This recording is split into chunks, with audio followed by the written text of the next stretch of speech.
आज मैं एक्सप्लेन करने वाला हूँ 2018 में रिलीज हुई एक fantasy horror movie life changer, जिसकी IMDb रेटिंग है 5.4 आउट ऑफ 10। इस मूवी में हमें एक मिस्टीरियस एंटिटी को दिखाया गया है जो किसी भी ह्यूमन को टच करके हूबहू उसी की तरह दिखने लगता है। वो एंटिटी क्या है और वो ऐसा क्यों करता है, ये जानने के लिए मूवी की एक्सप्लेनेशन स्लैश समरी शुरू करते हैं। मूवी की शुरुआत में हमें एमिली नाम की लड़की नजर आती है जो कि एक अनजान घर में होती है और उसके बाजू में एक सड़ी हुई लाश पड़ी थी, पर एमिली उसे देखकर कोई रिएक्शन नहीं देती। और उसके बाद वो वॉशरूम जाकर अपनी बॉडी चेक करती है। उसके बॉडी में चाकू से एक कट लगा होता है और वो वापस आकर उस सड़ी हुई बॉडी के छोटे छोटे टुकड़े करके उसे सुनसान जगह में जला देती है और उसकी हड्डियों को एक फार्म हाउस में छुपा देती है। उसके बाद वो एक कॉफी शॉप में जाती है और अपने ही नाम को प्रोनाउंस करने की प्रैक्टिस करने लगती है। उसके बाद वो अपने घर वापस आ जाती है और उसका पति उसे देखकर खुश होता है क्योंकि एमिली 3 दिनों से गायब थी, जिसकी वजह से उसका पति बहुत परेशान था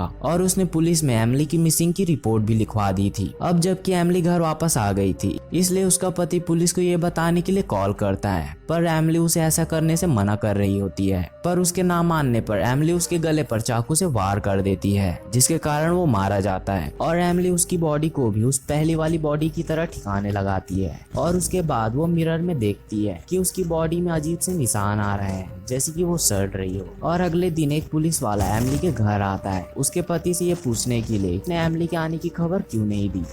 और वो पुलिस वाला पूछता है कि आपके हस्बैंड कहाँ हैं, और एमिली वो अंदर है बोलकर उस पुलिस वाले को अंदर बुला लेती है और वो पुलिस वाला अंदर आकर उनका वेट करने लगता है। तभी एमिली अचानक से उस ऑफिसर के दोनों हाथों को पकड़ लेती है, जिससे वो पुलिस वाला अपने आप को छुड़ा नहीं पा रहा था। और देखते ही देखते उस पुलिस वाले की बॉडी सड़ जाती है और एमिली अब हूबहू उस पुलिस वाले की तरह दिखने लगती है। और हमें यहाँ पे पता चलता है कि ये कोई ह्यूमन नहीं है बल्कि एक बुरी एंटिटी है जिसकी खुद की कोई बॉडी नहीं है। वो दूसरों की बॉडीज का हूबहू नकल बना, पर वो एक बॉडी में ज्यादा दिनों तक नहीं रह सकता था क्योंकि उसकी ब्लैक स्पिरिट के कारण ह्यूमन बॉडी सड़ने लगती थी। इसी कारण उस बुरी एंटिटी को बार बार अपनी बॉडी बदलनी पड़ती थी। एमिली भी उसी बुरी एंटिटी का शिकार हुई थी। इस बुरी एंटिटी का कोई नाम नहीं बताया गया है, इसलिए वो जिसकी भी बॉडी का रूप लेगा हम उसे उसी नाम से पुकारेंगे। अब वो पुलिस वाला एमिली की बॉडी को ठिकाने लगाता है और उसके पूरे घर को आग लगाकर वहां से निकल जाता है और एक बार में जाता है जहां उसकी मुलाकात एक जूलिया नाम की लड़की से होती है और वो एंटिटी उससे फ्लर्ट करने लगता है और उसके बाद वो दोनों बाहर जाकर किस करने लगते हैं। अभी अचानक उस एंटिटी की बॉडी में दर्द होने लगता है और वो उस लड़की को यहाँ से चले जाने को बोलता है। यहाँ पे हमें पता चलता है कि वो बुरी एंटिटी जब भी अपनी बॉडी बदलता था तो वो पूरी तरह से ठीक हो जाता था, पर कुछ समय से ऐसा नहीं हो रहा था। इसी कारण एमिली की बॉडी में लगा चाकू का जख्म इस पुलिस वाले के बॉडी में भी आ गया था, जिसके कारण उसे दर्द हो रहा था। और इस दर्द से छुटकारा पाने का सिर्फ एक ही रास्ता था कि वो किसी दूसरे की बॉडी में ट्रांसफर हो जाए। इसलिए वो एक कार के पास जाता है जिसमें सैम नाम का डॉक्टर अपनी असिस्टेंट रेचल के साथ बैठा था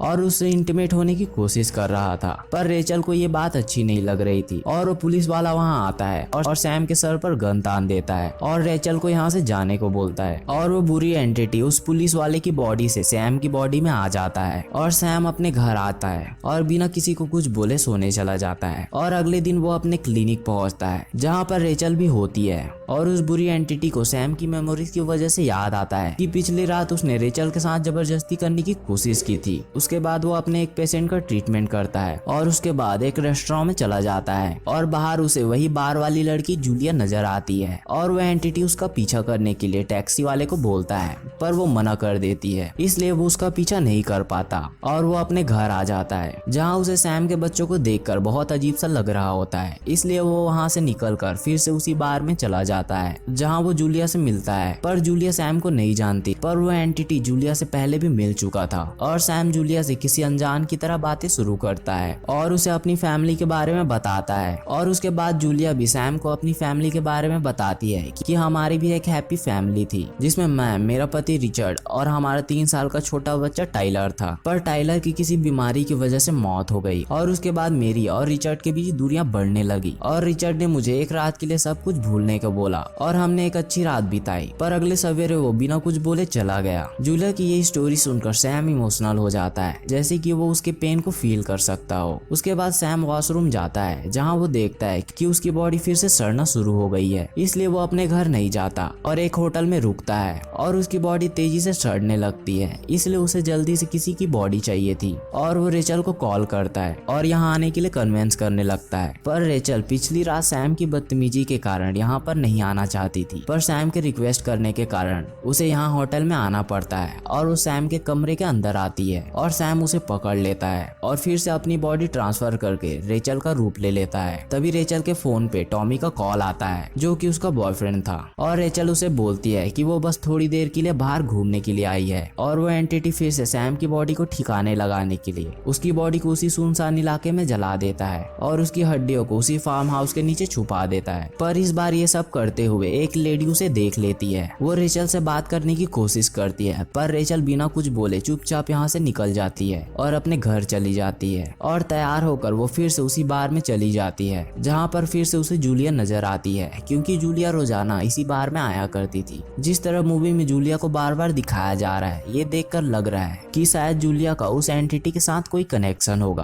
और रेचल फिर से किसी अजनबी की तरह जूलिया से बात करने लगती है और बातों बातों में रेचल बोलती है कि मैं इस बार में 70s से आ रही हूँ। ये सुनकर जूलिया हंसने लगती है और बोलती है कि मुझे तो तुम इतनी बूढ़ी नहीं लगती, और दोनों हंसने लगते हैं। और जूलिया उसे बताती है कि वो एक साइकाइट्रिस्ट है और वो रेचल को अपना कार्ड भी देती है। तभी वहाँ पर एक आदमी आता है और वो रेचल को ड्रिंक ऑफर करता है, इसलिए जूलिया बार में किसी दूसरे आदमी के पास जाकर बैठ जाती है। पर रेचल का पूरा ध्यान सिर्फ जूलिया पर ही था और कुछ समय बाद जूलिया वहाँ से चली जाती है। इसलिए रेचल भी उस आदमी के साथ उसके घर आ जाती है। ये उस एंटिटी के लिए पहली बार नहीं था कि वो किसी फीमेल की बॉडी में है और इंटीमेट होने वाला है। ये आदमी भी रेचल के साथ यही करने के लिए आया था। पर अचानक से रेचल यानी उस बुरी एंटिटी का मूड बदल जाता है और वो उस आदमी को रुकने को बोलता है, पर वो आदमी उसके साथ जबरदस्ती करने लगता है। इसलिए रेचल उसे मार देती है, पर वो इस बार अपना रूप नहीं बदलती और वो वहाँ से निकल रही होती है। तभी एक ओल्ड लेडी उसे यहाँ से निकलते हुए देख लेती है और उस ओल्ड लेडी को कुछ शक होता है, इसलिए वो पुलिस को इन्फॉर्म कर देती है कि यहाँ कुछ गड़बड़ हुआ है। और रेचल के नीचे उतरते ही पुलिस वहाँ पर पहुँच जाती है। इसलिए रेचल उनसे छुपने के लिए एक गैरेज में चली जाती है और वहीं पर रात बिताती है। और अगले सवेरे रेचल का बॉयफ्रेंड टॉमी उसके फोन को ट्रैक करते हुए उस तक पहुंच जाता है, पर रेचल उसे धक्का देकर वहां से भाग जाती है। टॉमी को कुछ समझ नहीं आ रहा था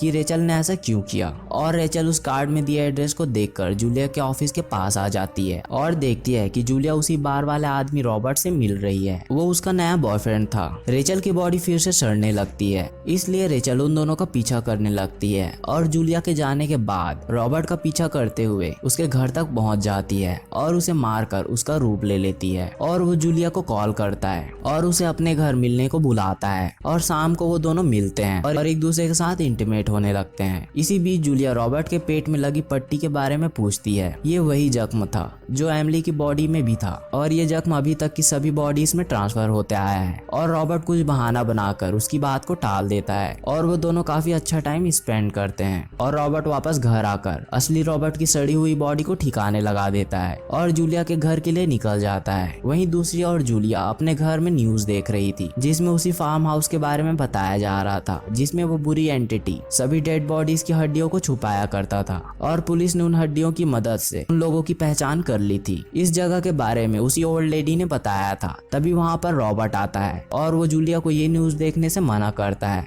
पर जूलिया बोलती है कि मैं इन सभी को जानती हूँ, क्योंकि जूलिया की मुलाकात इन सभी से उसी बार में हुई थी। और रॉबर्ट उसका ध्यान इस सब से हटाने के लिए उसे शाम को डिनर पे चलने को बोलता है। पर रॉबर्ट की बॉडी फिर से सड़ने लगती है और जूलिया उससे पूछती है कि तुम्हें क्या हुआ है, पर वो उसका जवाब नहीं देता। पर जूलिया के फोर्स करने पर वो डिसाइड करता है कि वो अब जूलिया को सब कुछ सच बता देगा। और वो जूलिया को बताता है कि जब मैं 15 साल का था तब मेरी माँ की मौत हो गई, पर उनकी मौत का कारण उसे पता नहीं चला। रॉबर्ट की बातों को सुनकर जूलिया को लग रहा था कि वो किसी दुर्घटना के बारे में बात कर रहा है, कि उसने अपनी मॉम की मृत्यु के बाद एक अजीब से प्यार का एहसास हुआ जो उसे फिर कभी नहीं हुआ। पर मुझे वही एहसास फिर से हुआ जब मैं जूलिया से मिला था। जूलिया को कुछ समझ नहीं आ रहा था कि रॉबर्ट क्या कहना चाहता है, क्योंकि जूलिया तो रॉबर्ट से हाल ही में मिली थी। और लास्ट में रॉबर्ट जूलिया को बताता है कि मैं लोगों को मारकर उनका रूप ले लेता हूँ, उनका पहचान और उनकी यादें चुरा लेता हूँ, और न्यूज में जितने भी मरे हुए लोगों को दिखाया जा रहा है उन्हें मैंने ही मारा है। वो बोलता है कि ऐसा करना उसकी मजबूरी है, क्योंकि ऐसा ना करने से वो खुद भी मारा जाता।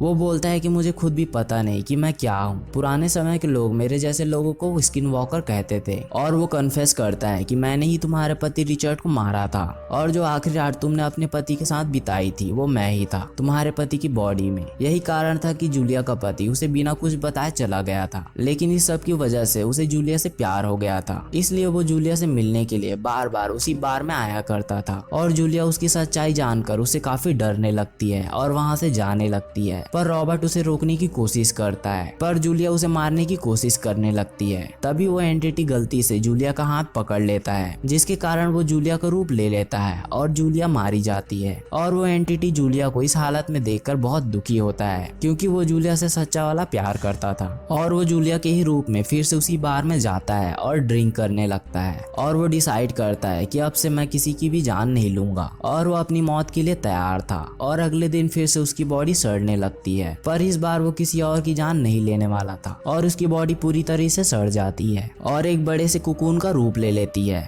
और उस ककून में से एक बूढ़ा आदमी निकलता है जिसका नाम एंड्री था। और हमें पता चलता है कि वो एंटिटी एंड्री ही था जो बाकी सभी लोगों का रूप ले रहा था। और हमें ये भी पता चलता है कि एंड्री ने ही गलती से अपनी मॉम को मार दिया था, और उसी के बाद उसे अपनी शक्तियों के बारे में पता चला था। लेकिन कुछ समय बाद फिर से उसकी बॉडी सड़ने लगी और एंड्री समझने लगा कि अब उसकी मौत होने वाली, इसलिए वो अपनी जान बचाने के लिए बाकी लोगों को मारा करता था, क्योंकि ये बात उसे पता नहीं थी कि उसकी बॉडी सड़ने के बाद एक कुकून का रूप ले लेगी और उसके अंदर से उसका असली रूप बाहर आ सकता है। इसलिए अपनी जान बचाने के लिए उसने कई लोगों को अपना शिकार बनाया था। और एंड्री इसी दुख के साथ अपनी बाकी जिंदगी बिताता है कि वो बाकी लोगों की जान भी बचा सकता था। और इसी के साथ इस मूवी की समरी खत्म होती है। अगर आपको ये मूवी की एक्सप्लेनेशन / समरी अच्छी लगी हो तो प्लीज वीडियो को लाइक और कमेंट जरूर करें।